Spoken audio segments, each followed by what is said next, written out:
Today's podcast is sponsored by Shauna Hawkins Photography.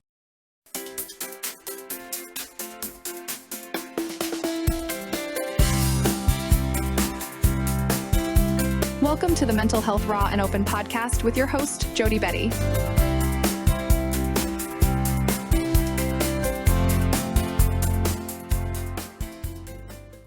Hi, and welcome to the Mental Health Raw and Open podcast. I'm your host, Jody, and today we are talking with a very sweet friend of mine from Ireland, Keith Martin. Keith, we have talked before many times, but welcome to the show. It is so good to have you on here. How you doing, honey? Thank you so much for inviting me. And top of the morning to you and all your listeners. Yeah, I guess it's top of the evening for you. So nobody in Ireland has ever said that saying at all, ever. So that's a Hollywood saying. But but yeah, I'm doing really, really good. Thank you for having me on, and I'm looking forward to progressing, I suppose, with the podcast. Yeah, absolutely. It's my pleasure. I knew I wanted to get you on. I just have had to figure out our schedules with the time difference and everything. Yeah. So that's awesome. Yeah. Why don't you start off and tell me a little bit about Keith? What do you do? What do you stand for? Tell me about you. Yeah, do you know, it's interesting that you asked that question actually, because over these past couple of months, I've changed quite a lot. I feel like I've gotten this huge and sudden out of the blue growth that has just come out of nowhere, and I'm sure that you have felt it too. I know many others around the world are feeling change that has been coming slowly and slowly, but I feel that we're in the change now today, and me personally, and what I mean by that is that the energies that we've been existing in, the timelines that we have been coexisting in, have all in many ways just started to change. The world has been a very dark, a very clouded, and a very heavy place energetically for many years. And over this past decade or so, the spirit world have started to undo an awful lot of the damage that has been done to the human experience when we're here in this world. I was sitting with Spirit a couple of weeks ago only, and I don't do this often or much at all really, because I don't like to be involved in world politics, in the disasters that is going on around the world that are caused by people. You know, Yeah. I don't like to be too involved with or too connected and too submerged really in that energy, because once I start to think about what's going on in the world, what's happening, what's the cleansing that has taken place, the wars that are going on, the injustices with governments throughout the world, and the history of that as well, it kind of just sends me a little bit whoa, a little bit, you know. So but what I've been thinking about these past couple of weeks on a personal level, on my view of the world and people and me, is just sorry, just going back to actually what the spirit world said when I was sitting, was no more wars. They said very clearly, no more wars. The wars in this world, the wars of this time, are done, or at least as we know it, are done. I do believe, I think, that the invasion that's kind of going on in the Far East will be the last. It will be the last that we'll see as a human race. It will be the last that we will see. And I'm talking about that because it's also a signal, and it ties in with the change and the cleanse that is currently taking place, where human mentality, human emotions are starting to change a little bit. And I don't fully understand why. I get little snippets of kind of what's happening. I get maybe 0.5%, 0.5% of what's actually taking place, or at least my understanding of what is taking place. I and other people who do this work would not have a full understanding, because it's just far too complex. But what I have been feeling on a personal level is humanity and compassion. Humanity and compassion in bucket loads, absolute bucket loads. Even people who have, you know, impacted me in my past, childhood, growing up, adolescence, professional life as well. All of those, maybe some of that upheaval, some of those heavy emotions linked to people and situations, it just seems to be less and less and less and less. And although it is conscious work of releasing and letting go and moving on and growing, although that work can be conscious, but for me and for many others, it just seems to be automatic. It just seems that the heaviness of the past, people, places, situations, it all just seems to be fading away. Just very, very slowly, it just seems to be fading away and fading away and fading away for me personally. But it doesn't mean that I don't get days and moments where I think about things that were difficult to experience and difficult to go through. Of course I do, and we always will. But I look back with less trauma. I look back with less upheaval. I look back just with less heaviness, and I don't know where it's gone. I don't know where things have went to. I don't know where they're existing currently, but I do have a tremendous feeling of peace, you know. And I know many other people around the world are feeling the same, or going through and experiencing the same things in life. It's not just me. Although it is a personal experience, it's not a personal individual experience. And yeah, so I work as a psychic medium here in Ireland. I have done for almost 17 years, and I can't believe I'm saying that. I feel too young to say that I've been doing You something look too young professional. to say I that. know, I know. I feel like I'm too young, but I'm 35 tomorrow. Actually, it's my birthday tomorrow. I turn 35 tomorrow. Yeah, Oh I my know. I God, only look, happy birthday tomorrow. thank you so much. I only You look don't look a day 25. past 27. 25. 25, 25, okay. Yeah. So yeah, I have a birthday tomorrow, and I'm at a stage in my life too where I'm really focused on me. I'm just focused on me, just the people out there, the situations out there, or the environments out there, both connected to me and not connected to me. I just feel a lesser impact, a lesser energetic pull, a lesser energetic um um um a less energetic what's the word I'm looking for, pitfall, maybe, you know, less attached. I'm not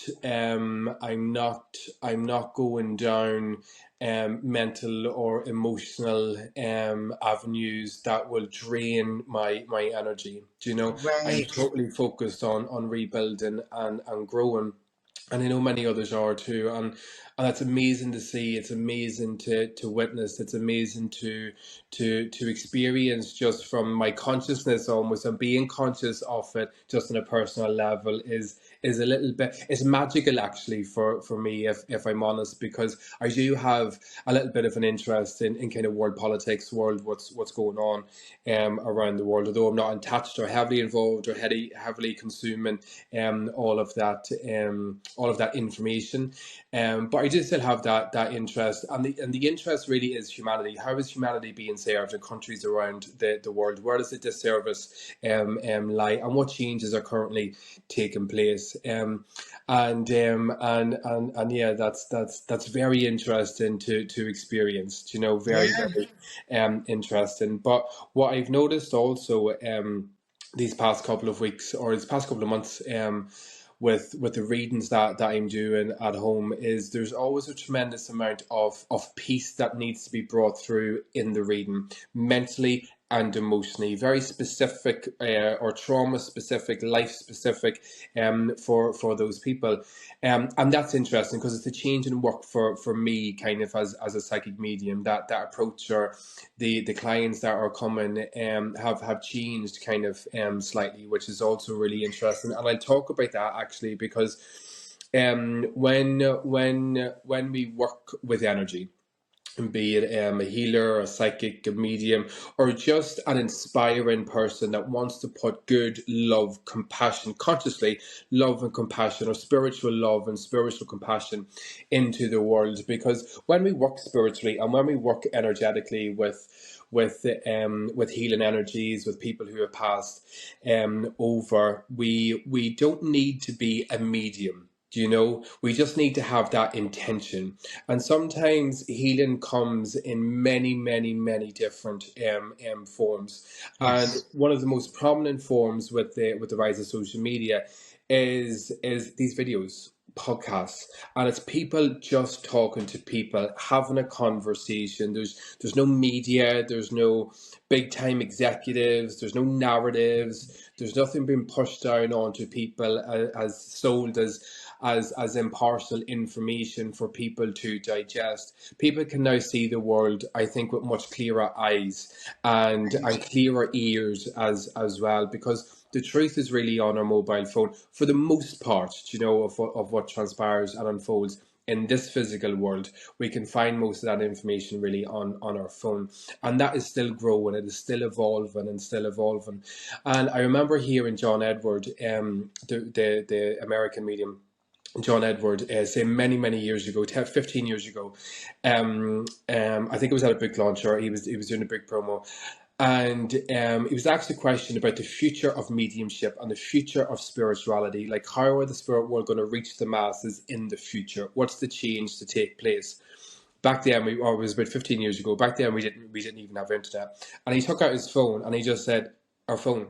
I don't know how." I mean, this was text messaging. I mean, emailing was still kind of up and coming, And he brought out his phone. He took out his phone from his pocket, and he just said, "I don't really know how. I don't really know why, but it's going to be on this device." And here we are on this device, 15 or it could it could be long, it could be 20 years ago, 20 years now doing that. And I think that is just evolving, and it is just growing, and it is just unfolding still. I still feel like we're in the early days of people connecting in different ways, from their phones, their videos, and learning and growing from each other. And I think that's one of the most important life lessons that we can learn from our fellow human beings, is the plight of their own journey. What did you on the other side of the world go through in your culture, in your country? What is your story that I would never experience? And I think learning from a human to human experience in that way, there's so much growth that can take place in the mind, if we allow it, if we want to. Because if we go back to that age-old saying that the teacher appears when the student is ready, but you must always have a willingness to grow. If you don't have a willingness to grow, if your willingness is just to fight and not to grow, then you're doing yourself a disservice, because you're not fighting for yourself, you're really fighting against yourself. And to change that perspective and to change that approach is really very simple. It's not that difficult at all. Taking compassion and love in the bucket loads. And if that isn't working for you, you need more, and you need more. It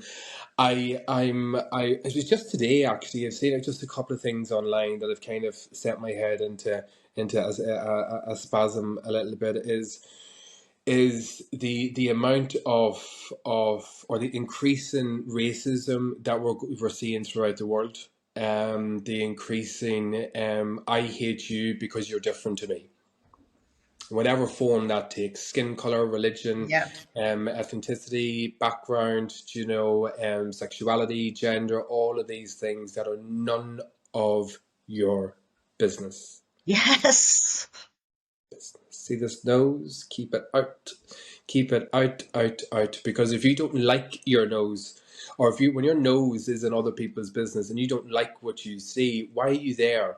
Why are you involved in that? If somebody is going through a tremendous trauma with their identity and their gender, who are you to cast any aspersions or any opinions on what that person has went through? You cannot imagine what that person goes through, no more than what somebody in the Congo is going through, being surrounded by X, Y, and Z. Do you know? So and as a human being, I think it's good for us all to realize that we never do understand the mindset, the mentality, the journey, the trauma, the life experience, and the character building that any individual human being has went through in their life. But I do know one thing that we all share in common, is that we all come from a tremendous amount of trauma.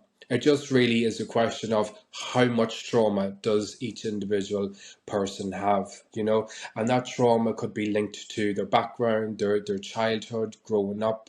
The trauma could be linked to society because the aspersions and the judgment they pass on that individual's skin color, their gender, their race, their sexuality, their background, all those types of things, their looks, how they present themselves to the world, their religion. And it's a terrible, terrible state of being. You know, it Hmm. really is, to sit and to cast aspersions on people that we don't know anything about or understand, and people who we can't empathize with. You know, it's very difficult to be a bystander almost in a world like that, because I'm obviously not involved in that dynamic. You know. But being a bystander, as many, many, many other people, or most people really, you know, yeah, it can be difficult, and it can be challenging, because I go through spurts of really raising faith in humanity and seeing lots of amazing things happen and transpire, and to then the opposite taking place, you know, and that can kind of set me off a little bit. Um but but yeah, I think yeah. Well, I know that when we first met, you had reached out to me because I was having a really, really hard time. I remember. And I was like, oh, a psychic medium. And then I was like, like that little bit of hesitation at first. Yeah. And dude, our first conversation, like, still, I remember the words to it.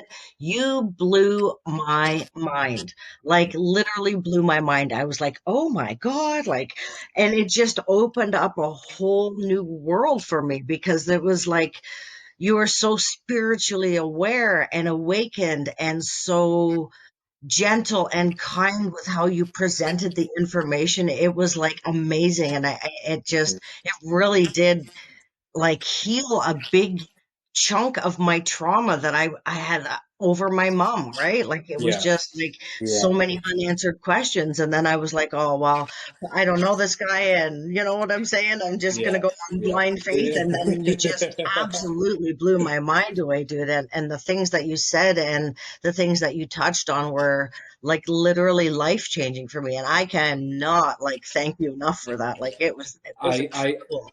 I appreciate that, and I love that from you. But I can't accept much of the credit really at all, because when I and others who you know, people like me who do this work, we serve the spirit. We serve in spirit. We come to this world in service, and in that service there must be a selflessness that's accompanied really with that service, you know. You can't be of service for your own reasons or to get your own Right. things out of that service. And when I was scrolling and you were talking there for a second, and I was laughing to myself because you were saying that I reached out to you, and absolutely right. But I also say on other social media channels, I will never reach out to you. I will never contact you. If you get a message from Psychic Media of Keith Martin, do not answer, block, report, do not. They're fraudsters. They're trying to get your money. Don't do it. Don't do it. Don't do it.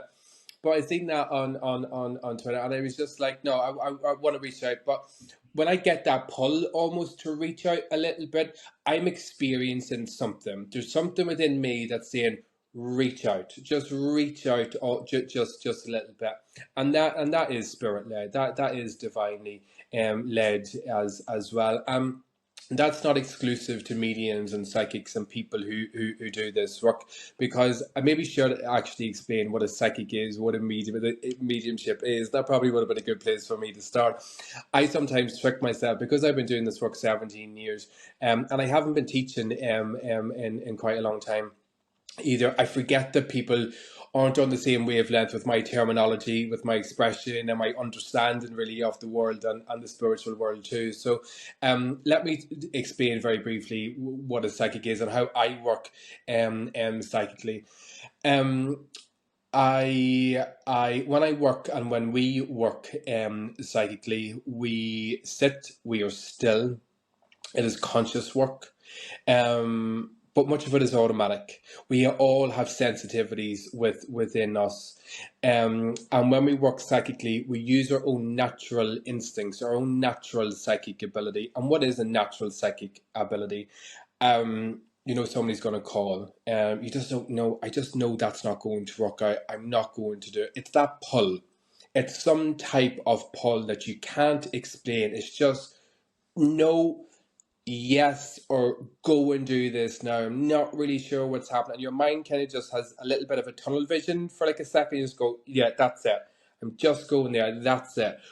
And although that could be our own psychic pull, or an influence from the spirit world, or really both.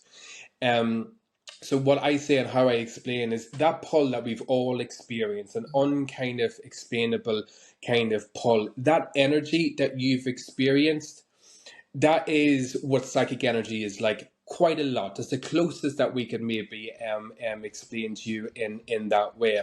So it happens automatically for people in those situations where we're stopped from doing something, or we reach out at the right time, or something just happens and it's like, I just knew there was something in that experience that just knew, and you remember and you'll have a twinkle in your eye, and that's your soul letting you know with a wink going, yeah, that was us, you're okay. And that's that sense of just knowing. It kind of comes from your soul in gentle ways. So effectively what we do psychically to expand on that is literally doing that. We expand on those feelings. So if I said psychically and I say one of the first things I know about people psychically is how they feel emotionally.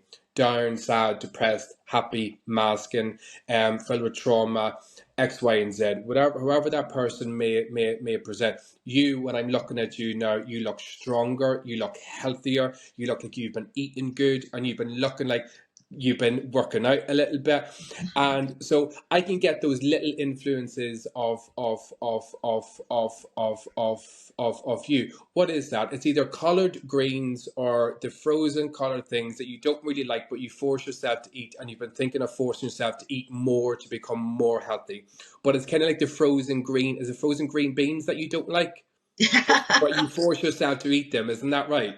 And you've been thinking just over these past 2 or 3 weeks, I need to be eating more greens, and that frozen, I'll eat more, I need to be healthy of that green stuff. You've had that thought.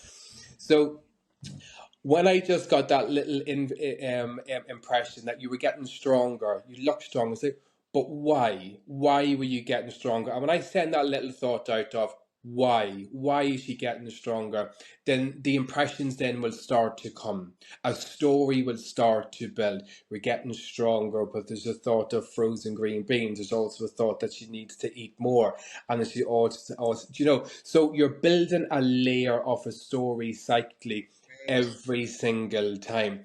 Now, psychic doesn't mean that those layers of that story, I didn't know all of those layers at once. It built. It was layer upon layer upon layer, you see. So being psychic doesn't mean that I know the lotto numbers. It doesn't mean that I know the registration plate of every car that's passing my house, or every thought or every trauma that every human being, 7-8 billion of us, has ever had. That's not possible.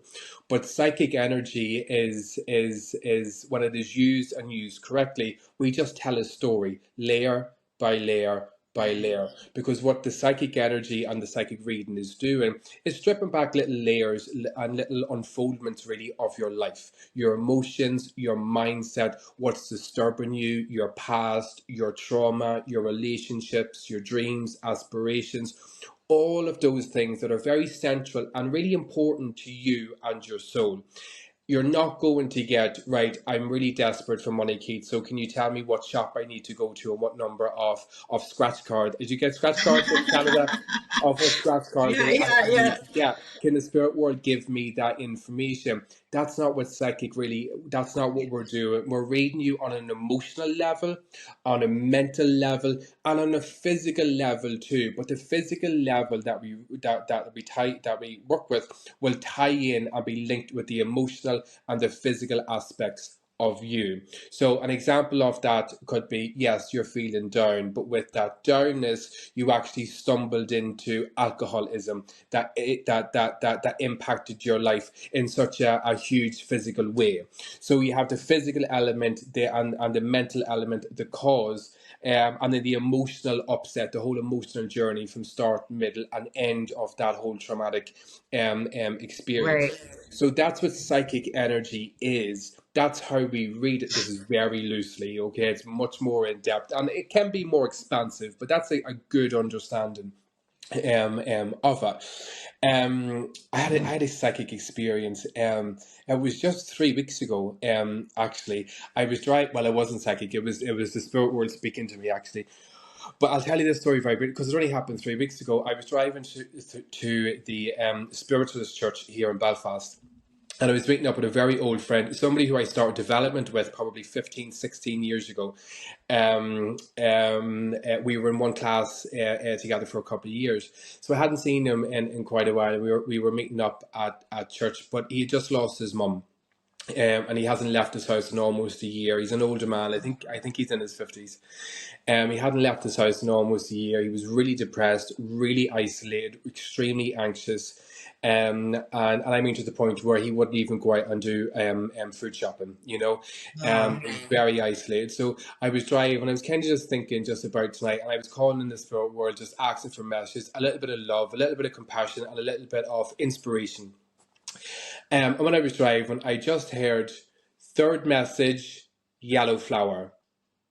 And I went, third message, yellow flower. Right, okay. Didn't know what that meant. Was a third message for me? Was it for David? It could also mean really listening to the third message. It could be for something else. You'll take something important out of it. That's why you're there tonight. So make sure you're listening to the third message and any other explanation. So we take it at face value. Third message, yellow flower. And I was kind of like, right, okay, and put it to the back of her mind. And we went in. And the ladies were working with flowers. I knew they were working with flowers that night. They didn't tell me that they were working with flowers that night. I'd already known from social media. But I'd never seen mediums work with flowers really in that way before. And how we work with flowers is mediums, it's an age-old technique. It's a beautiful technique. Mediums will go out, it used to be in their gardens or whatever, and they would get an array of different colour, different varieties of flowers, take them in. And then you can pick one, or the medium can pick a flower for you. And whatever colour that flower is, we normally start off with the colour and what the colour means for that person. But then we strip the whole thing back and we read the whole flower, all the indentations, everything about that flower, and what it means and how it applies to that person's life, very specifically and very accurately and very individually for that person you're reading for. In a room full of people. It's amazing to view. It's just wonderful and wonderful to view. A wonderful experience as well. And we went in and it began, and to be honest, I kind of forgot because the messages were great. So I kind of forgot about the third message. And it literally came to the third person. And I got this read jitter and I went, oh shit, this is 3. And the medium looked down at me and David were sat together. We looked down at both of us. It was like that. She looked away and she looked back. And I was like, I know she's coming to us. She's already started to read our energy. She's already with us. So she picked up a yellow flower and she just went to the 2 boys in white just down there. And I went, oh my God. Even after, almost 20 years of development, it still wows me that they said, Keith, third message, yellow flower. Wow, like those messages that come very few and far between. As a medium, we don't get those experiences every day of the week. They are standard kind of experiences, even for mediums. So when she picked up the flower, it was a yellow flower, but it was for David. And she went, a mum had passed, and I went, oh, it's for David. Yes, it's David. And she was giving some lovely, lovely messages to David, just kind of about his mum and life, his inspiration. And he actually wrote a book. And she was saying to him, she should write a book, an inspirational book. And he went, I've already wrote the book years ago. And he just laughed. He was like, I think there's another one there for you too. You're not done with your inspiration yet. And it was just a beautiful, energetic exchange. It was divine. It was a divine experience. It really was, because that's when we see the beauty, the healing, and it's the miracles of the spirit world that are transpiring really right in front of our eyes during those experiences. Right. It's beautiful and amazing. And she gave David his beautiful messages, and she was finishing up and she was putting the flower back down, but she looked up at me again And she put the flower down and she looked for a second time, and I could see her thoughts. She was just going, "I'm not done. I don't know how I'm not done. I thought I was done, but I'm not done." And she picked up another flower, and it was a white one, and she looked at me and she goes, "This one's for you." I went, "Oh my God," that. And then my first thought was, but I'm the fourth message, not the third. But really, the third message led into the fourth. The third Right. message was actually two in one. So the third message was the starting point, and they were correct. I was the third message because it was a joint message. She never ended and moved on and came back, and I wasn't the next person because we were really together. And even that technicality, that absolute technicality, I wasn't really the fourth message. I was the third leading into the fourth. And Right. there is a difference. And the spirit world will always be that uh, absolute specific sometimes, do you know? So yeah, in that way a little bit. And she picked up the message and the flower, and I can't remember exactly all of the things that she said, but she was I was just watching her how she was reading the flower. One of the greenery on part of the stalk of the white flower, I think it was a white tulip, I think, but one of the leaves were just coming down like that. And she was holding it up at the stalk, and she was feeling the leaf coming down like this, and she goes, "This is a bit like your life, isn't it?" Yeah, it is. So you came shooting up and you reached and you reached, and then you just went boom. And I went, exactly, I'm still going through it. And like, you got that message from a leaf on a flower, and that's the most important thing that's going on in my life now. And you got that of a bent leaf of a flower. And that spiritual practice is done every day in places all around the world. And I think for anybody listening and watching this podcast, if I can give you maybe one piece of advice or spiritual advice, is to maybe find out who you are. Who are you? What do you stand for? And ask yourself, what do you need to change? What do you need to change about your personality, your mindset, your approach, your habits, and your people, places, and situations?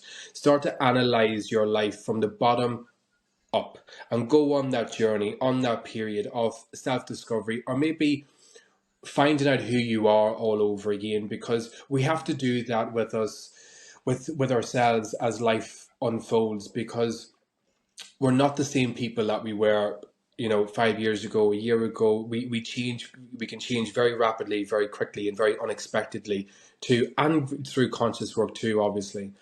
But it's so important that you don't get eaten up by life. And it's important that you live and that you don't exist.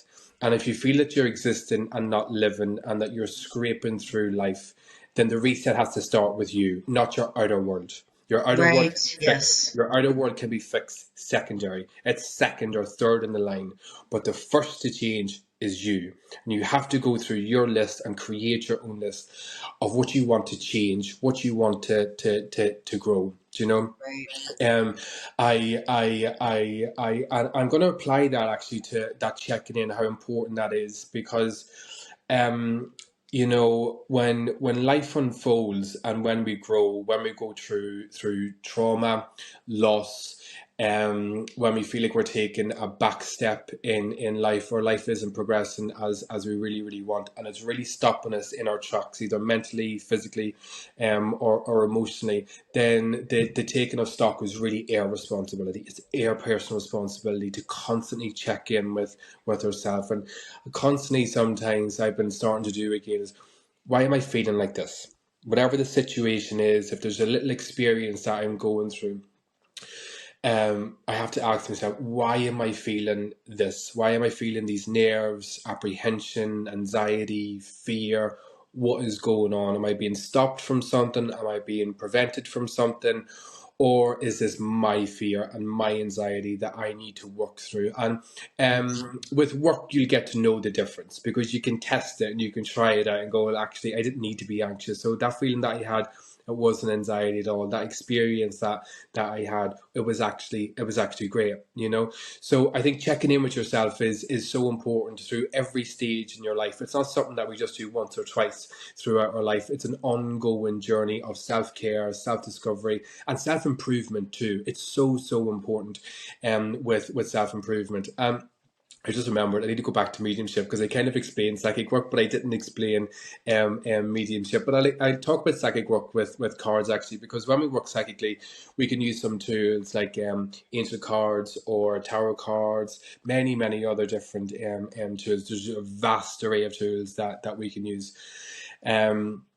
And my picks are cards. I love to read cards because as soon as I look at a card, it immediately starts talking to me. Immediately the card comes alive and it is speaking and it is speaking and it is speaking to me. So we can work psychically. And how do we work psychically with a card? Let me give you a very quick example. So I'll pull one out for you. Let's test it with you. Let's give a I knew card it was to coming. Joe. I knew it was coming. Yeah, for educational purposes, let's see what we have for Jodie. Rama, that's your card. Now, when I look at that card, I see you here starting to rebuild your life, going through every emotion, every life experience with every person you've ever met. And you've started to separate. And I look over here and I look over here, and these waters are now opening up. It's like you're walking through here like Jesus. And I now see that person as Jesus out on the actually almost on the cross.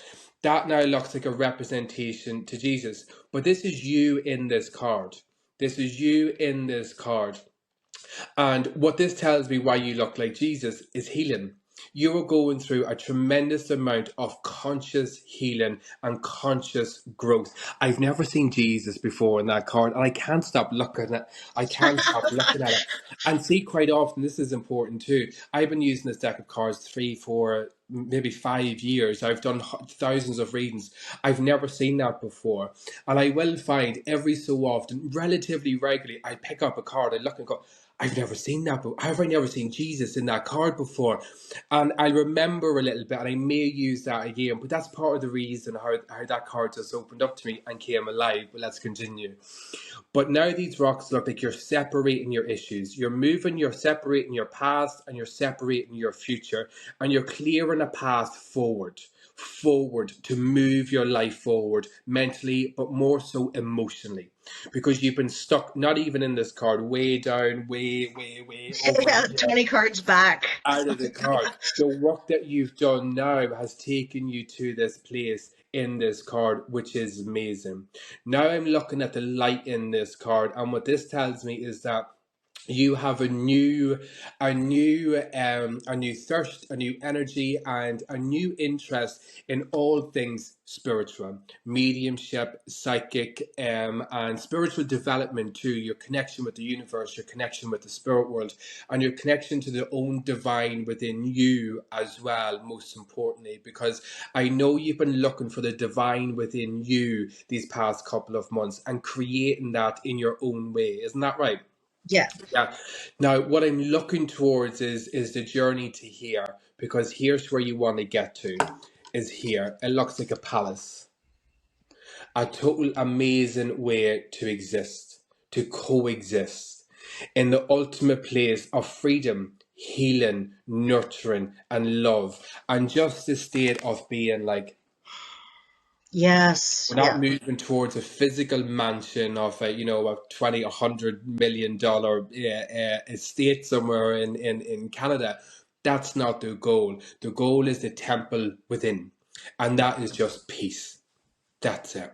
And for many people, the road to peace can be very long, very turbulent, especially when it's conscious peace. It's like, I know all this shit is going on here, I know all this trauma, I know all this heaviness is here, and it's not going anywhere, but I'm working to get rid of it. I'm working to get it out of my peripheral and out of my mind, where it's not affecting me to such a huge degree every single day. That's the palace of peace that we're working towards. And that card says we're making strides and moves to get in there. And if you continue, we'll absolutely get there. So that's how that card came alive. I still can't get over seeing Jesus in that card a little bit. But it's a representation of you too, Jody, of the healing journey that you're going on, but not just you on an individual level. What did Christ do when he was here? He shared love out to other people. What are you doing? I'm trying to share love and kindness around the world. Now it's obvious why I got a glimpse of Jesus in that card, of our Lord in that card, or the Christ consciousness energy in that card, because it's all really the one, you know. So that was a confirmation for you that not only are you healing, but you also are a healer in the forms that you're here to do. And that should be validation enough for you. You don't need any more validation, because you're strong enough and able enough to do you. That's it. And confidently, adamantly, and with a tremendous amount of compassion and understanding. And that's how you will heal other people. And isn't that amazing? I think there's so much healing that can be taken from information, sharing of trauma, the sharing of life experience, the sharing of different culture, different experiences. There's so much that we can get from other people if we just start to listen. If we just start to listen, you know, the immigrant coming from a country we may never have heard of, or we certainly couldn't point out on a map. Who are we to say, no, no, no, no, no, you want a hope and a dream to come in here to our space and to have hope for a better life, to move away from, you know, the injustices that are going on in the world. But people are now standing at their borders, shaking their fingers, saying, no more brown skinned people. We have enough of our own, and we have to look after our own first. That's an interesting thought, looking after our own first. Well, from the voices that are shouting the loudest, I can tell that their voices aren't compassionate. And if they want to help their own first, i.e. their own family, their own kids, their own grandkids, their own work colleagues, they should probably take a compassionate approach to life first. Be compassion-led in life. And you should never shut down a door. I mean, we're talking. I mean, I'm going into. I'm now seeing Jesus, and they're taking me back to Jesus and the story, at least, of Jesus in Nazareth, and the story of looking for shelter when Mary was just about to be given birth. What if we didn't give our Lord shelter that night too? What if the people come out and said, actually, the inn is full? No, no, no. A brown-skinned man from a Middle Eastern country who wasn't white at all, you know? A Middle Eastern man that many people have pictures in their home and go to churches to praise. But you won't take that into your own life just through compassion and love for another brown-skinned person who is of no threat to you. The change must start within you. We cannot change the existence of other people. We cannot change their skin color, and why would we want to? It's a disgusting thought to have an umbrage against somebody, or a dislike, or a distaste, or a fear-based thought of somebody because of where they come from, right? Knowing anything about them. Let's apply that between Canada and America, or England and Ireland, or France and Italy. Do you know, it's crazy to think of that we must live in isolation. Do you know that Canadians should close borders, Americans should close borders, Britain, Ireland, Europe, everywhere's borders needs to be closed. It's not a compassion-led approach to life. And we must have that for all of humanity, not just for your own kids or the people that you love dearly, because you do yourself a disservice by not expanding your love and compassion towards outer and the expanded humanity, you know. And it is very easy to be angry in life and to shut down and say no, no, no. It's much more difficult to be compassionate and understanding, because it involves us having to think. and it involves us having to maybe check ourselves sometimes. Do I still hold that view? Do I still hold that fear, actually, if I look at statistic, or I look at this and I look at that and I have other evidence on the contrary? Do I still hold on to these thoughts and these feelings? And for many people, it's very hard to let go. It's very hard just to let go and do that final, I suppose, maybe a step into change. Actually, I don't hold that view anymore. And my view is maybe much the opposite now. You know, it's very hard for people to go through that because there's a change in energy within. You kind of feel a little bit disappointment in yourself. Right. I Yeah. once felt that. I once experienced that. I once spoke those words. I once posted that on the internet, you know. And now I know I should have done better. That's good. That makes you a very good human being, if we can say that, a very good human being. But I say that without judgment, because it's not for me to judge who is good, who is bad. But I just hope to inspire maybe others to be a little bit more compassionate and a little bit more loving, not just to themselves or the people that they love. It must be more. It must be towards humanity as a whole. I think a big thing too is just replacing this fear of the unknown with Yeah. curiosity. Like, why are people not curious about? I'm curious. Like, when I travel, I do not go to I want to go to the small towns. I want to go hang out with the locals and eat at their Yeah. local restaurants and Yeah, of shop course. at their local stores. Yeah, tell I me don't want about to your go hang country. out with a bunch of Please. Americans at a resort, Oh, right? Because I'm trying to learn. So exactly. if everyone could have that approach of instead of being afraid of what you don't know, be Yeah. curious of Yeah. what you don't But you know. know, the thing is that we can be, because we have the internet. We're connected to tribes. We're connected to countries that we've never even heard of before. And I say that with privileged ignorance, because you know, it's not possible to know all cultures, all people, Right. all, you know, it's not possible to know all that. It's a lot of information. But people have that information on their phone. You know, people know the plight of other countries around the world. You know, people have an awful lot of that information instantaneously on their phone, but many people are choosing the opposite. And that Yes. comes from a place of fear, because when you grow up in and even Western countries like you know, certainly Ireland. I mean, in the 90s, it was very tough growing up. We were a very poor country, really up until the 90s, when things kind of started to really change, or that we really started to see effects of change, because the vast majority of people in Ireland lived in poverty. The vast majority of people in Britain lived in poverty too, all across Europe, and the same in Americans and Canadians too. Do you know, people all lived relatively within their means, and it wasn't great or expansive. But especially island countries like Ireland and England, we were yeah, very behind the times. And I forgot my point. I was waffling on there about something, and I completely forgot the point that I was trying to make. And yeah, where I come from in Ireland, I grew up with a cousin who I was very, very close to. She moved to New York illegally. Um, she was her brother were involved with drug consumption.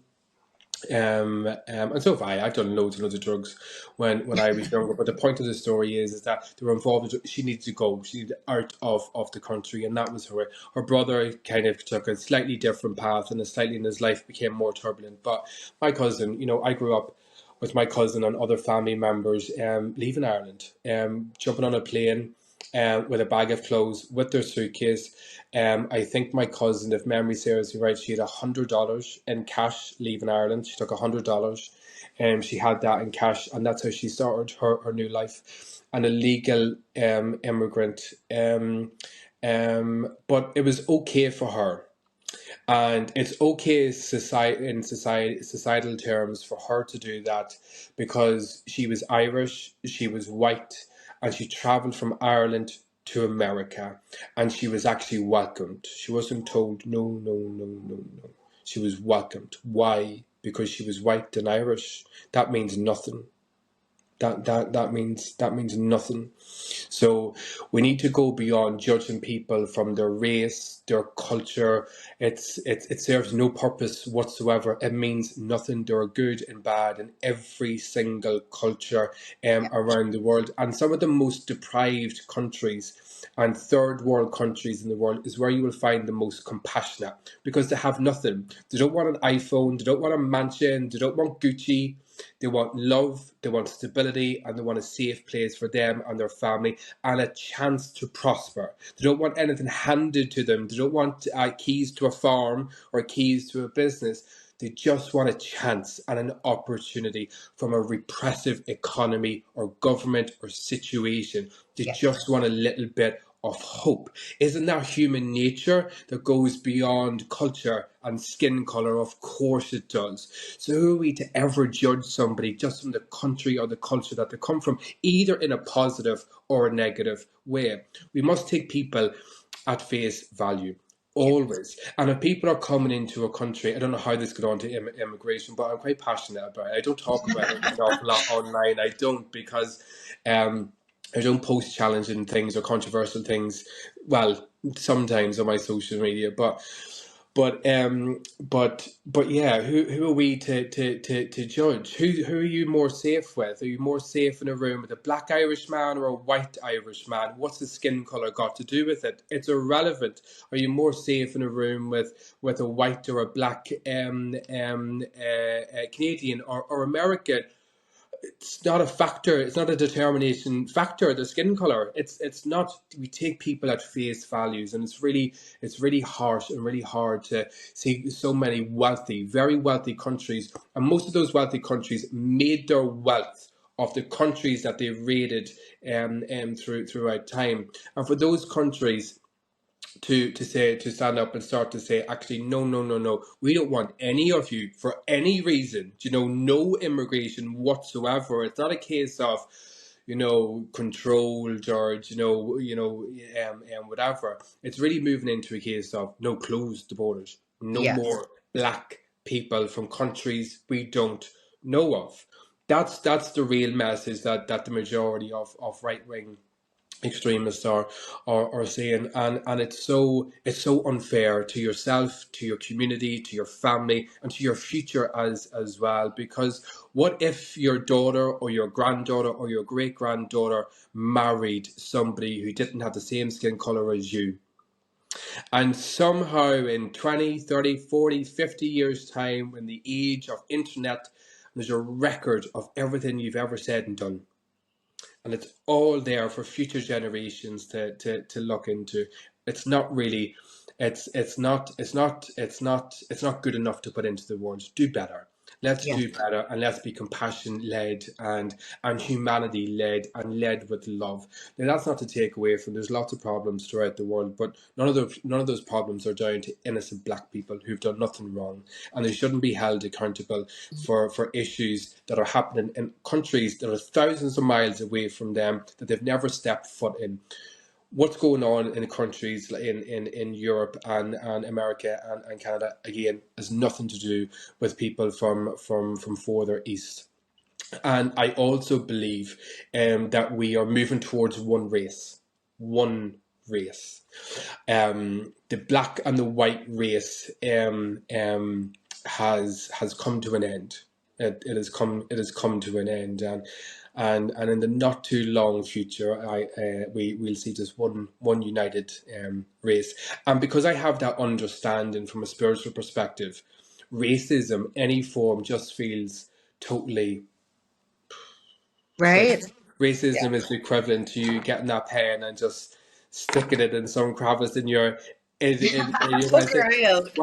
What? You was just hating on other people for simply for existing.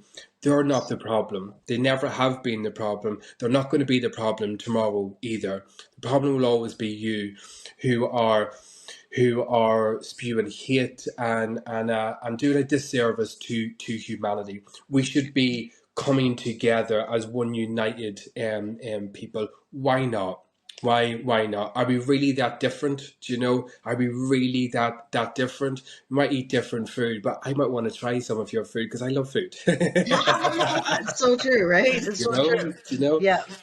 I like clothes too. I have ADHD, so I have nice sensory things with clothes, and clothes make me feel just nice. I'm wearing a really cheap white t-shirt, but it's a really thick, really I nice was going to say, natural. it looks like a really good cotton.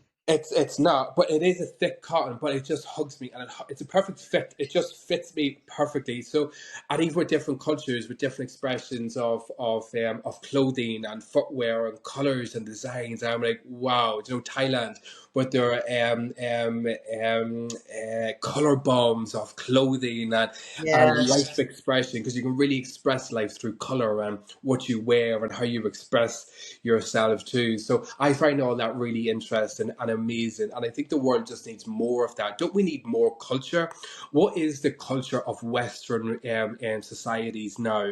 You know, corporate jobs, Telsa, BMW, a £5,000 or one luxurious holiday a year, maybe going off and doing golfing, and women just maybe, I don't know. What is our culture really now? What do we stand for now? Do we stand for humanity? Do we stand for no more wars? Do we stand for, we know what our countries have done in the past? We don't agree with that. We're sorry. We promise you, other countries, other people, this will never happen again. You know, so yeah. And also, I need to go back to mediumship because I want to explain mediumship. I'm getting off the world politics and taking it back to spiritualism. But mediumship, I've kind of explained or given some examples of how we work psychically. When we work mediumistically, and that is when the medium will sit with a sitter, a client, and we sit with the intention to blend with the spirit world and for their loved ones who wish to communicate to come and to spread what they want to spread. And that's always a simple intention that we sit with. And we will then experience something beyond that point. And it will come, the spirit world, when we pass, we obviously leave this physical body here. We don't take this physical body of matter into the spirit world, a world of into a spiritual world. So when we think of communication, then how would that spirit person communicate to me, a physical person? It's not going to be vocally how we're communicating now. There's no sound. There's no sound barrier. We don't breathe oxygen in the spirit world. We don't have a voice box. We don't have a mouth. We don't use all of these physical organs and abilities to get our message across. The spirit world will simply communicate using different faculties that every one of us have. Different senses, a sense of just knowing. So I would just know there's a male or a female there, and that could be the only thing I know about them. I may not know their age, mum, dad, relationship. I may know nothing else about that spirit person other than its masculine energy, and that can be the first impression. And the Right. second impression then could be, he feels like he lived a long life, maybe up to the age of 70, 80, like quite a long life. So we would get an impression maybe of how long they lived. We could have an experience then of trying to think of other senses. To know, we may hear the spirit world, but in our own minds. We won't hear it externally like a voice coming from here, and then we're picking it up with our physical ears here. Hearing happens internally. It's an internal experience. We could hear a name, a number. We could hear just something very, very faint. I'm doing that because the voice almost kind of comes down here. I hear it Okay. kind of in down here. I don't hear it around my ears. I don't hear it here. I just kind of hear it coming down here, and it kind of travels a little bit, almost down my ear, my jawbone here. That's where I can kind of experience, and that's when I know I can hear the spirit world. Because if I feel like, or I think, or I believe I'm here in the spirit world and I'm not, I'll experience it up here, more so my conscious mind. Okay. I'll have an experience up here and not so much down here. There's a difference between my mind and the spiritual experience. So being a medium, I know the difference. Um, and the next messages will or should be really the unfoldment of that spirit person's life, their memories. We have mountains of memories that we can delve into with spirit people. We just need to sit and be and let the experiences come, the story of that life of that spirit person to unfold in front of us through evidence upon evidence upon evidence. And when we're given evidence, well, we're looking for 100% yes, but a good 90 to 95% of yes, that's right, you're kind of right, to no, to yes, yes, yes. That's we're looking at a very good reading like that.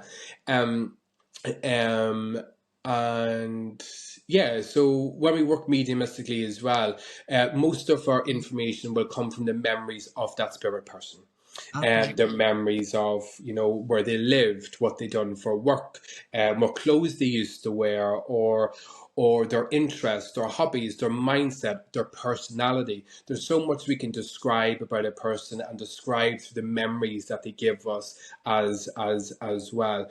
Um, and yeah, I'm just trying to think what else can I explain or understand really about that is about other people. We are all mediums. We all have a psychic ability. I am not special. God did not pick me out of a pool of people and say, I'm having this soul, you're very special, you're now going into physical world and you're going to do my work here.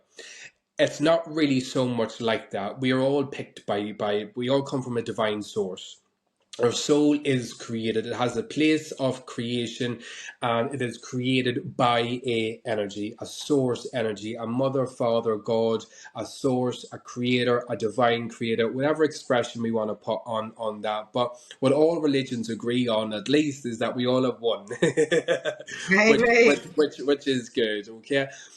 But I think it's up to you to find your source, find your God a little bit, because if we believe and if we know and if it feels true that a little bit of the source energy, a little bit of the God energy lives within us, but can't we access it? Can't we? Why not? If we believe that a little bit of God lives within us, a spark of creation, a spark of divinity, a spark that keeps us alive or that has created us, whatever that belief may be, then why is it really so much of a stretch or a bridge to say that, well, can't we connect to that God within? Well, to me, that follows absolute logic to yes, of course we could.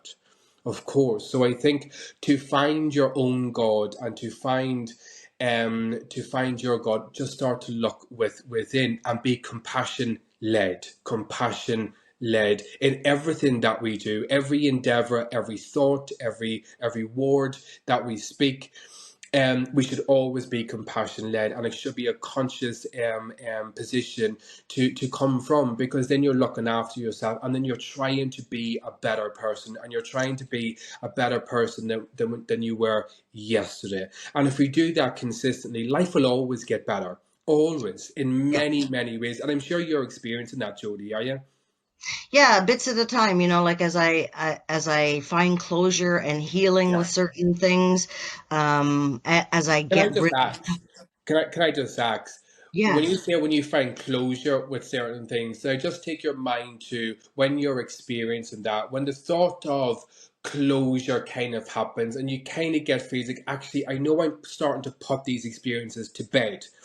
I want you to go dig deep and try to tell me, what do you experience in those moments, emotionally, mentally, like what's actually going on in your body, both mentally, spiritually, and physically, that you feel that release a little bit.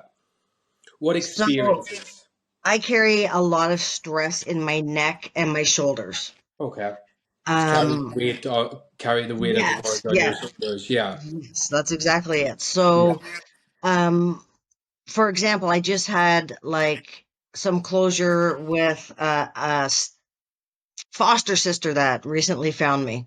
yes, And she was able to fill in a lot of blanks and questions that I, questioned myself over. Like, was my trauma really that bad, or yes, whatever the case may be? And just having conversations with her, the closure that I got yeah, from those experiences lifted a weight I Yeah. always like consider trauma like a backpack full of rocks, and you're always like trotting along with it, right?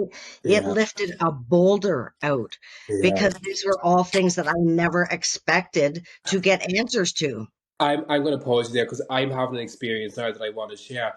Because I'm learning, and the spirit will always teaching and always in. So I want to share this with you because you're talking about you said there about a foster child that you had experiences with when you were going through some of the worst times in your life as a child, right? Now, I think energetically why so much healing has taken place on a spiritual level is because you had somebody that shared your life during the most traumatic time or some of the most traumatic times, right? You had another person there on par with you, not a mum, dad, older practitioner. Right. Yeah. You're on your level, right? That person then left and you were left with the trauma and life happened. But when that person come back in not that long ago and you connected, the reason why I think a lot of healing took place is because you had somebody on your level come from your past now into your future and treat you with compassion and validate you. Yes, yes. Huge validation. But it's literally from your past. It's like a sister we haven't seen in 20, 30 years. Yeah. And that is seismic. It's seismic to have that compassion that I was in that home with you. We experienced some things together, and here I am investing bucket loads of compassion for you and what you went through, and you're giving the same in return to her for her emotional plight in life as well. Yes. And you see what happens when we're compassionate with each other. Look at the healing that takes place. Look at the healing. It can literally be life changing when you're always compassion led. And I just find that interesting. And I actually think that is evidenced by that experience you had with your sister, you know. I don't think that healing would have taken place if she didn't come back into your life at that time. I think your energy would be a tremendous amount more heavy, more dense, and more kind of maybe stuck in the past and more filled with trauma Yes, if that absolutely. experience hasn't taken place. Now, if you or her in that moment were not compassion led, angry, bitter, jealous, rah rah rah, chip on my shoulder, everything is everybody else's fault. I'm taking no accountability for anything. I don't have any compassion left because I've none for myself. I'm empty. If that had been the energy that you had met, which to be honest is very common, very problematic in people's life, if you had to have met that energy, that healing wouldn't have taken place. Right. You Right. know, you know, and that's why it's so important that in our everyday life that we are always compassion led, both in front of people and behind people, always. You know, Yes. um, so yeah, was that my question? What else did yeah, what else had taken place? Like you said that, so you were trying to the heaviness Swing in your myself neck on my and shoulders shoulders. started to go. Um, I What had about your actually, heart? What were you actually feeling if you look back? What were you actually feeling, physically feeling in your heart center when you go through that? Like, does it feel light, unburdened? Does it feel whirlwind? yeah, it was like remarkably unburdening. Like it felt like there was this hole in my heart with like all these unanswered questions that I thought died when Yeah, my mom passed away, yeah, because I was never going to get the truth from my poisonous, toxic father. yeah. So to have someone like, and apparently she'd been looking for me for, 25 years. Wow. So to know that someone who was only in my life for 18 months Yeah, cared enough yeah. Cared enough. to look for me when my Yeah, adults didn't yeah, care enough to do anything about yeah, anything, yeah, it was like that hole just kind of like sealed over, and yeah. it doesn't feel like a void anymore. Yeah, and that's because she was compassion led. She wanted to reach out to you and share with you because of compassionate and loving reasons. Now, Yes. if she wasn't led by that love and compassion, you wouldn't feel that, oh my God, somebody from my childhood was actually looking for me, wanted to connect and show me so much compassion. Wow, mind boggling, mind blown. You Yeah. see, when you are compassionate and love led in your normal day life, the profound impact that you can have on other people simply by just being you. Yeah. Your adoptive sister, let's say, held that compassion and that need to reach out to you, and I'm sure that was the equivalent to you getting the mother's love, unconditional love, for 20 years. I suppose that would be somewhat of an equivalence. Does that make sense? Yes, absolutely. And that simple Absolutely. thing, because we never had that throughout those stages in our life, those people who were compassionate and love, but you got it later on in life, and then it helped you to heal your past. And I think it's just so important that all of us are always led with compassion, having no hate and no misunderstanding either for other people and their experience. Let's just keep our nose focused on our own life and our own experience, and focusing on making our own life better always. Yes. Um, so yeah, so I'm sure you had experiences really in your heart center a little bit too, because Yeah. I When just I see. first read a message, I was on the phone and I was like,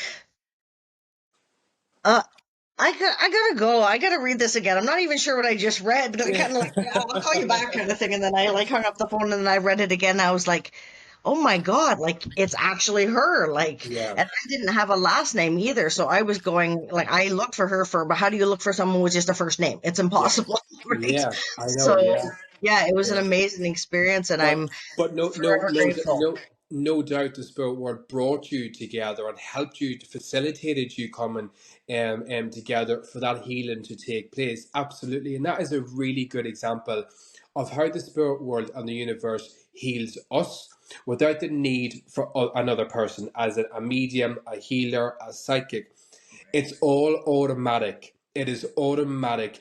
The spirit world is always moving us toward places of peace, towards people that will bring us joy and love, and challenge us just a little bit too, to grow, to transform, to transmute, and to evolve. But it will always be steeped in love and compassion, and we'll always be safe and always be free and always divinely guided and protected. But it's a lovely example of how that healing journey took place between you both. There's too many, just it shouldn't have happened. There's too many. No, that shouldn't have happened. It shouldn't have happened. It shouldn't have happened. Um, and yeah, it's another point that you don't need somebody else. You don't need a spiritual guru. You don't need a spiritual manuscript. You just simply start with yourself, and being a really good person. And the more you lead yourself with compassion and love, the more space and the more space and the more ability then you give the spirit world and the universe to also assist you in continuing doing what it is that you are doing. If we are driven by lust and really greed, if we're driven by, having a negative impact on other people in some way, shape, or form, screwing them in some way, running them over, all those, nasty things that people do. The spirit world aren't coming in to facilitate you on that journey, because they're not going to Right. facilitate you having a major negative impact on other people. You have your own choices and things still happen. The spirit world can't really step into a bank manager and say, no, don't send that email, don't take that person's house off them because they haven't paid what they agreed to pay over a year or 2 years. Spirit world can't do that. That's beyond their means, and it's simply because they can't pass that threshold of free will. That bank has decided to take your home. They're coming for it. That's it. Okay, so, and although the spirit world, there's things that we can do, there's always rooms for maneuver with the spirit world, because every situation is completely unique, absolutely unique, and even the influence of the spirit world in that specific situation can be even more unique to that person, place, or situation as well. So take what I say with a pinch of salt. I'm just giving loose examples of free will. But when the bank has decided to bring that house, spirit world are at a little bit of a blocked door, which you keep it in that home, but they can step in and go, right, let's get to work to get you maybe a safe home or a better home, or just somewhere you will feel really, really happy and be in a place where actually I'm okay. And the spirit world will help find that place for you. And no doubt in my mind, Judy, or Jody, that you have experienced that too in your life. Is that right? I Well, mean, yeah, just I believe it just a was you who different told way. me I was going to end up in a house with a big backyard, and here I am sitting out looking at Oh, my did I? fenced-in yard, my dog's out there. I remember that conversation quite clearly. What were you saying in your head? He's full of shit. No, I was like, no, that's really what I want. Like, that's my ultimate goal to be to live on a farm with a lot of land. But my Yeah, second ultimate goal, my first goal was to just secure a house where I'm comfortable in and yeah, that had a fenced in backyard for my dogs. And here yeah. we are a year in Yeah. July. Do you know what I found? I was sitting thinking about a lot of the time in what we really want on a soul level, because you're talking about, I want a farm and I want to be in the woods, or I want a lake, I just want to be in this, I want this. It's always on a soul level. That need or that pull is always connected to peace, to animals, to nature, farm. Do you know? A Yeah. farm out there, just and you want to be by yourself, not around any other people. Nobody to Yeah, I fuck don't you need off. Can I neighbors really swear? close. Am I allowed to swear? Can we use swear Yeah, words? yeah, swear all you Yeah. want. With nobody to fuck you off, do you know? With nobody Yeah. to fuck around. It's like I just want my own wee piece of peace, and that is the soul calling of trees, greenery, grass, flowers, animals, looking after, home cooking, slow down way of life, simple way of living. That's just I'm surrounded by animals and just company and just amazingness. So I can nurture animals, I can love them, I can look after them, I can be there when they're born, I can bury them maybe when they're not here anymore, and I'm the only person that they can love, and I will love them wholly. All of those things that you and many, many other people want. We just want to be back to nature and animals and that Mhm. nurturing, compassionate, loving stuff. You go into anybody that's been living in a city, London, Dublin, Ontario, Canada, or Calgary. What's your big cities? All the big cities around the world. You go in and say, "What's your ideal place where you really want to live?" Most of those people will say, "Just a nice wee bit of land, maybe a lake or water, peace, Yes. loads of trees, quietness, no concrete, just peace." And tranquility and calmness. That's what we all really want. And it begs the question, you need to ask yourself, what are you chasing in life with big jobs, big dreams? You need to make sure that your dreams are actually coming from a place of love. Is this what you love, this dream? If your dream is to, just own a Rolls Royce or a 2 minute, this, you're probably a little bit disillusioned with life. Check in with yourself. Check in with your soul. Leave the Gucci over there. Leave the private jet, over there. Leave the 100 million kind of maybe there. Well, we can always look for money. That's okay. But always check in with yourself, because your soul will want to be in nature, and your soul will want to be around animals. Your soul will long to love animals, people. If it's not kids, it can be other people, it can be animals, it can be your life, it can be plants, it can be anything. We have to find a release to express love in the most healthy, nurturing ways possible. And sometimes when we're stuck in cities and very busy lives, we lose track of that, and life takes a massive derail that affects us in many, many different ways, from mentally and emotionally. And we all know this, but really what I'm saying is check in with yourself. Find a habit where it's weekly or daily, or even I check in with myself sometimes several times throughout the day, Yeah. um, from COVID, I developed, with my ADHD, I struggled, undiagnosed, I should say, ADHD, but I score very high on every test, and I know a lot about me.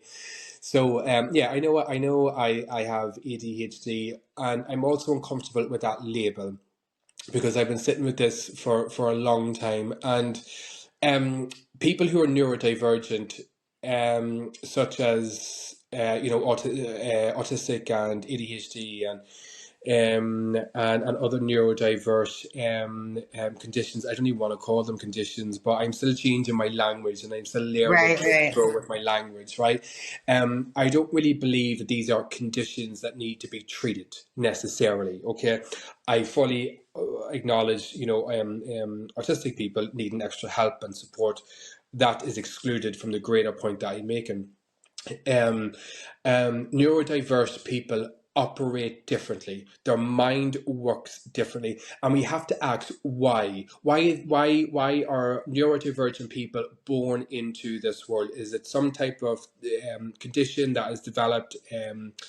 I'm not talking about the source. I'm separate from that. I'm not talking about the source of the neurodivergence because it's totally irrelevant. It's a spiritual experience for that person that is mostly passed down genetically, right? My mum is undiagnosed ADHD. So was my grandmother. Absolutely, looking back, maybe autistic as well, or on autism spectrum. But there is something a little bit differently in terms of how our mind works. We don't like to be overwhelmed with too much. We have to have a simple way of life. And by simple, we don't mean lesser, just less busy than yours. Less Right. busy than your hectic life that keeps you busy with a lot of really unimportant things that just aren't important to really other people, such as people who are neurodiverse or neurospicy, right?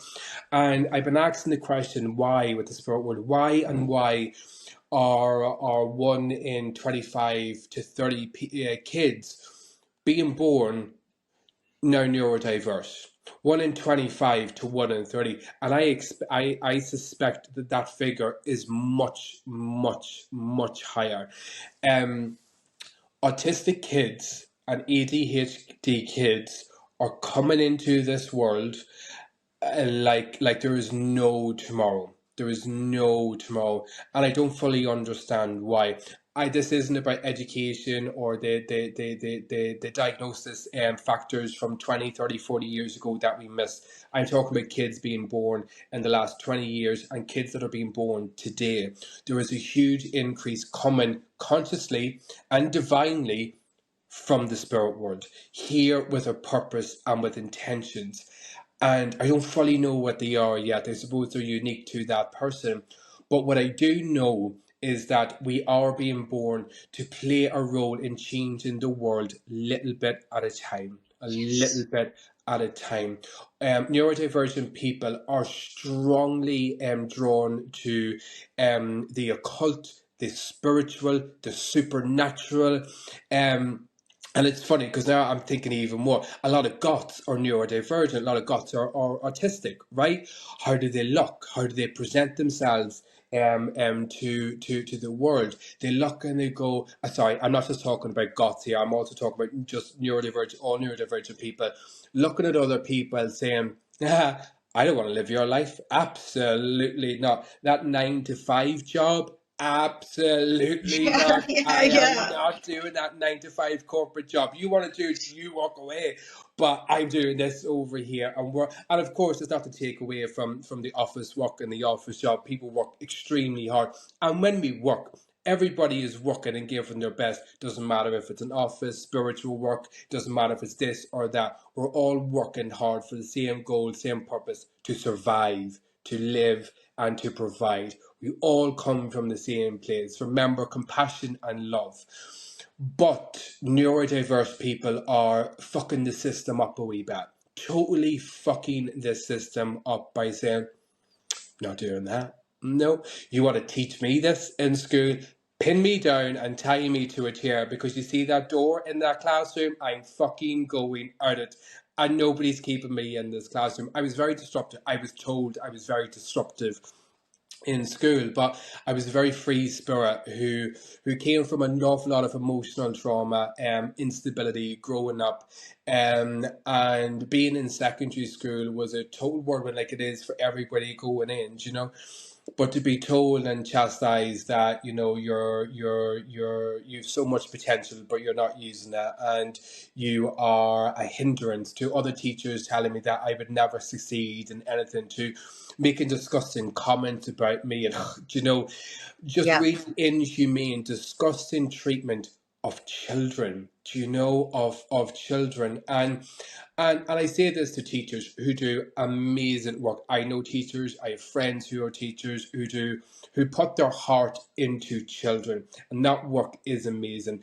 And that's why we go back to again, that it's so important that even teachers be compassionate led, because my life was derailed mentally and emotionally from the ages of maybe 13, 14, right up until, early 20s, I had a total belief that I was stupid. I had a really bad memory. I had struggled for information recall. That doesn't mean I'm stupid. And for that damage, and much more that I don't want to go into. It's not relevant to the greater point, other than the damage that is done when we're not being compassionate led, and also the damage that is being done to neurodiverse people who don't conform to this world that grandparents, great grandparents, great great grandparents have created. Schooling system, educational system, the job sector, the humanity, the 9 to 5. We must work 9 to 5 every week in salary, and this, and we must act a certain way, we must live a certain way, we must follow this, and we must do this, and it's just all so much for neurodivergent people to keep up with, Jody. And you must feel like that too, like it's so overwhelming, all of the Yes. things that you have Yes. to do. And you have to go to a funeral. In Ireland, we have Irish funerals, we have Irish wakes, and really they're terrible. They're beautiful in some ways, but for me they're terrible to experience. We take people home for 3 days in their casket or in their coffin, and we mourn them openly for 3 days. And yes, it's beautiful, of course it is, and yes, it is needed. But it is very hard. It's very traumatic to have a person that you love in your living room, in your home for 3 days, whilst hundreds of people come in your front door to say goodbye, and you're just like, whoa, and 3 days later after the funeral, you're just like, oh my God, is everybody gone? I don't have to Yeah, speak to yeah. anybody else. No more people come, please. No more people. And it's like the pressure of having to do cultural things like that are extremely damaging mentally and emotionally, is very difficult. And I'm talking about just that specifically because it wasn't that long ago I made a decision that I don't really want to go to wakes. I don't want to go to Irish wakes anymore. I don't really want to go to anybody's funeral unless I really know that person and they were really close to me. And I extend that to my extended family also. Like, we haven't seen each other in 15 years. We don't love each other, and I've a huge family, but we don't love each other. We're not connected.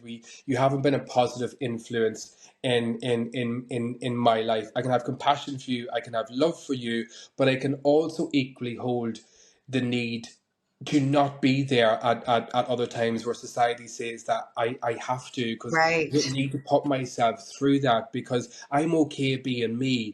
I'm okay doing me. If other people out there have a problem with how you live your life, as long as you're doing it with compassion, love, dignity, respect, all the obvious things, that they're not your people.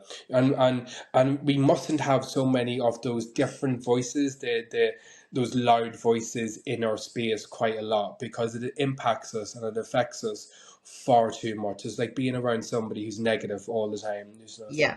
With a loudspeaker. Blah, blah, you blah. know it's they do become like an energy sucker, a little bit, Yes, but energy vampires. yeah, but it's also important to have compassion for those people too, because they've talked about the same things, they've moaned or complained about the same things maybe all their lives. And it's much more maybe of a conversational topic than an actual expression of themselves. Right, right. And they have a difficulty expressing themselves. So we must have compassion even for people like that too. I feel desperately, desperately, desperately sorry for people who hold such hatred for people with brown skin. It holds such an unfathomable kind of place in my consciousness, in my awareness. I remember being thinking about racism growing up. When I was 14, 15, I had a little experience, and it was a young girl. She was a couple of years older than me, and she is a black girl. And it was kind of the first I grew up in Ireland, right? We didn't have a lot, a country Ireland, like country, like you drive for 5 miles and all there is fields, right? That's kind of where, and but we're in a small town, small village Right. in Ireland, right? So, but one black person, and she was racially abusive to white people and to me. And just it was a white trash comment, and she said it in anger as she was getting off a bus. It wasn't a school bus, but she was getting off a bus. And I remember being, I think, 14, maybe 15 when that happened. And when she said it, it was the first time somebody had ever said something racially motivated to me. And I remember the 15-year-old sitting on the bus, just watching her as she got off, being a little bit of a shock. Going, it's only racially, but I'm white. But people don't racially abuse me. I'm white. You're black. You get racially abused. And as this 15-year-old going through, 14-year-old going through that a little bit, I was understanding what was taking place because I just had never experienced racism at me. So I sat and I thought, and I had a real understanding that she was in a fight or flight mode in that moment. And that black skin that she has could also be part of me. It's just really a complete fluke that I'm white, really, isn't it? Couldn't our parents or one parent be black?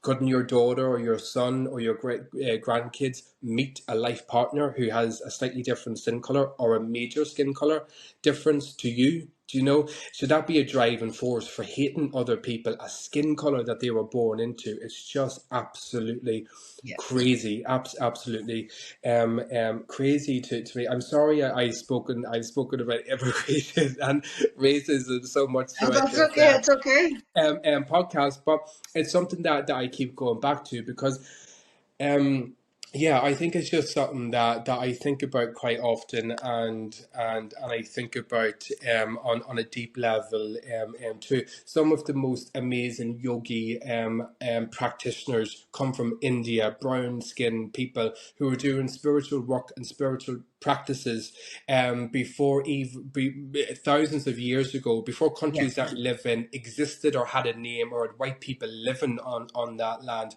Brown people were doing important spiritual work and keeping the float in many ways, and indeed setting the foundations even for the world, the vastly different world that we live in now. The world has changed tremendously in 20, 30 years time. From me growing up, I grew up in the early 90s. I was born in 1990. We the world I grew up into to the world that I live in now 35 years later is completely different, do you know? I hear But that. even those practices from thousands of years ago were put in place from yogi masters in India and through Eastern countries, not Western countries at all, you know. So I have a great connection to the practices of different cultures, different spiritual diversity, spiritual background, and understanding, cultural background and cultural understanding of many other different nations around the world. Is something that we should love and nurture and be interested in and treasure and be involved in or educate ourselves on. Do you know? We're going through a huge transitional stage now in this world because the internet has really just taken off in these past couple of years with information sharing, information being out there. So we're just going through a huge transparency shake-up where people, organizations, even governments as well, couldn't operate in the shadows anymore. So much is being brought out into the light. And information is being shared, and it is being shared. A lot of that information is tough, and it is tough to navigate as well, but is needed to be brought into the light to change and to stop. And for some ways, in some ways, the ways that we have been living to be started to be changed and altered, and less world wars and more inner peace. Let's be less involved with the East and the West and be more involved in the now The and the self. present and the Yes. present. Do you know, Yes. this nose is on you for a reason. It shouldn't be Yeah. stuck with businesses or people Yes. that you know nothing about. I talk about that actually. I was thinking about this today, so I'll tread very carefully in my terminology. I'm Irish. We grew up here. We have a long history of colonialism here in Ireland. We were invaded hundreds and hundreds and hundreds of years ago, and were invaded many times since, mostly or primarily by the English. and the English government and the English patriarchy throughout the centuries. But as many people know, fighting in Ireland started again in the 1960s, and fighting again started in the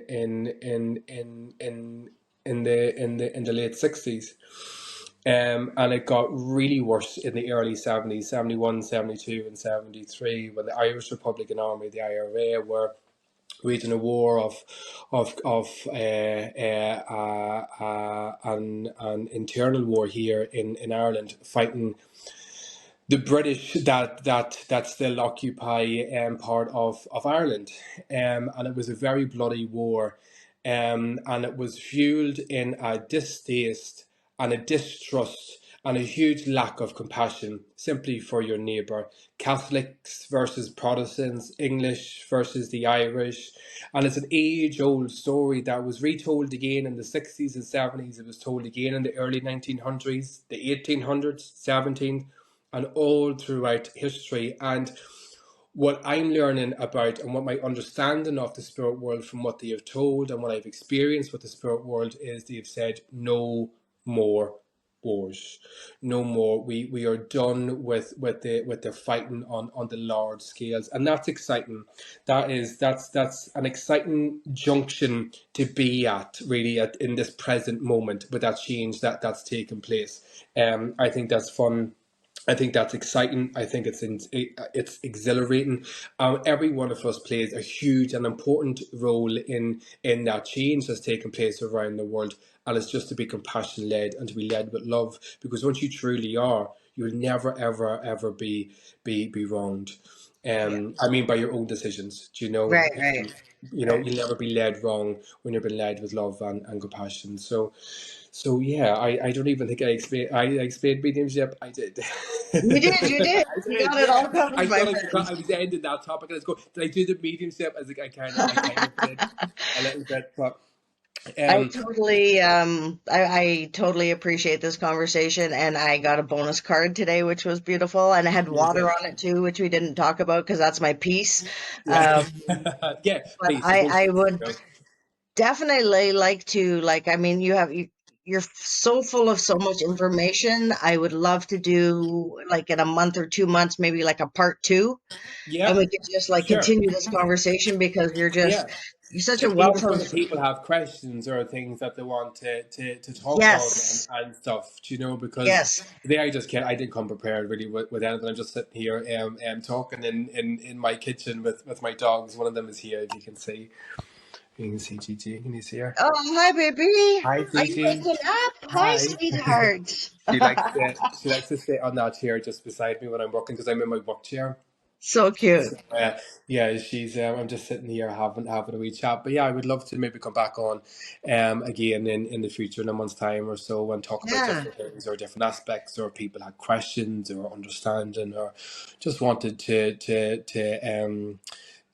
pull my ear about something. Absolutely, yeah, I'd be more than Yeah, willing to I do love that. that. Information Uh, sharing, getting information out there and sharing is amazing. yeah. And I just will say that spiritual development is unique to you. We can have teachers that say this is how it works, this would happen, these are the experiences that kind of happen, but it will always be unique to you. Every psychic experience, every mediumistic experience, every healing experience, it will all be unique to you. And you can have your own ideas, your own thoughts validated by the spirit world on a one-to-one basis with you. And simply ask them, show me your world. Speak to them. Show me more about your world, or maybe bring me to a place of healing. Bring me more understanding of what I need to be doing in this world. You don't need to sit down in prayer. You don't need to have gongs and singing bowls and crystals and tarot cards. You sit here just with you in your center and just ask those questions, and we may not get the answer instantaneously, but it will come in different forms through people that we meet, experiences that we Yes. go through. Sometimes, a lot of the time, this is actually happening almost daily. I'll ask a question or something will be on my mind or something. I will open up my phone, and the second post, not the first post, the second post I will see will answer that spiritual question for me. And it's normally Twitter actually or X. I'm like, well, that's weird because that's really weird, and that this has happened 5 or 6 times just this past month. And I'm like, that's really weird that you're literally giving me a full explanation of that thing about a spiritual practice or an emotional unfoldment or something or something about anxiety or something. I can't think of an example, but it keeps happening, and it keeps happening because I'm also asking the questions about different things and different topics that I didn't really have an interest in before, but now I have that need, and the spirit world are meeting that need by giving me the answers in different forms. And even though I'm a medium, I hear, I see, and I know, and I feel and understand the spirit world, they still don't manifest in a physical appearance and say, okay, you have a question, okay, well, let's get the answer to Right, you now. right. Here is your answer. It Yeah, doesn't work like that because of the worlds that we live in, matter and spiritual. And I don't fully understand it either. But they're not able to manifest and answer our questions in that way because they don't have human bodies and they don't speak like humans like you and I speak. They will just speak through thoughts, impressions, feelings, a sense of just knowing. I know when you've experienced in your life, Jody, that I know I'm going to be okay. I'm going through this shit, but I just know I'm on the cusp of not just being okay, but being better. You've experienced that, right? yeah, yeah. That's a spiritual experience. How did you know that? How did you understand that? Where did that information come from? How did it impact you? What was the mechanisms from knowing that, understanding that, trusting it, believing it, and then it coming true, right, in the way that you knew? What is the mechanisms behind all of those experiences? And you can go on that journey of self-discovery because that's what we do. We have to build it for ourselves. Spiritualism and your spiritual journey isn't necessarily theory. It is a little bit more practical because it's practical experiences. We can take some of the theory, the spiritual theory, and then apply it to our lives in a physical way. So making physical changes to our mindset, our personality, our understanding of life, people, emotions, and situations, and applying it to our everyday life. That can simply be enough, you know. And Right. if you want more of a spiritual experience, start to ask. Just start to ask. Teach me about your world. Give me a little more understanding of who you are or why I am here. What is my sole purpose? What can you do to help me? What can I do to help myself? What do I need to change in this moment? What do I need to understand in this moment? Do I need to be more compassionate and understanding and more loving? So those are all a foundation point or a starting point if you wanted to develop spiritually. And spiritual development doesn't need to lead you to an end place, well, not an end place, because spiritual development is a lifelong development.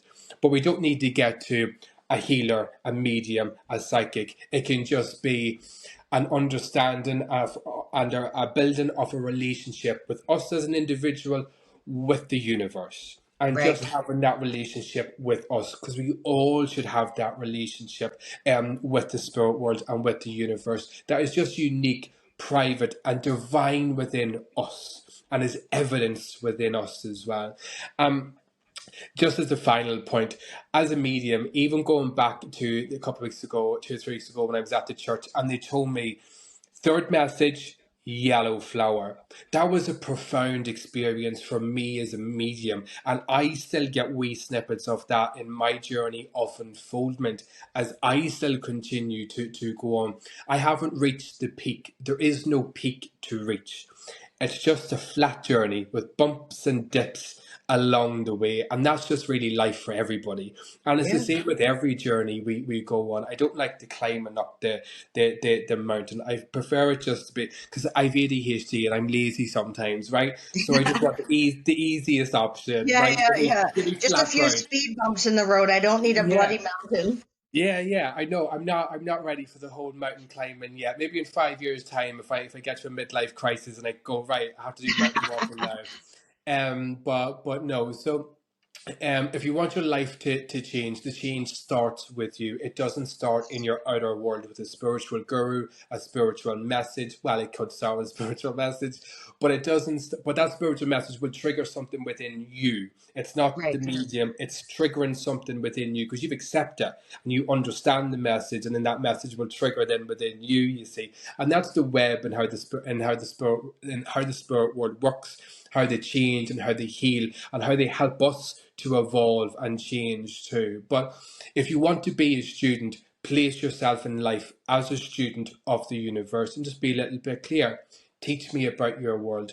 Bring me closer to your world. Allow me to feel, understand, and experience your world a little bit more. And as soon as the student is ready, we will start to have those experiences very Right. quickly. Actually, we won't have to wait too long either. But just make sure we're listening and hearing to the spirit world and to the universe in response. But get acting, get developing, and get changing. There's nothing stopping you from changing what we need to change now. Get to work on the inner work and leave the outer world, or get to work on the inner world now and leave the outer world for tomorrow. We can go back to that once we've done in here a little bit. Yes, exactly. That's so Yeah. important. So important. Yeah. My And God, so much wisdom.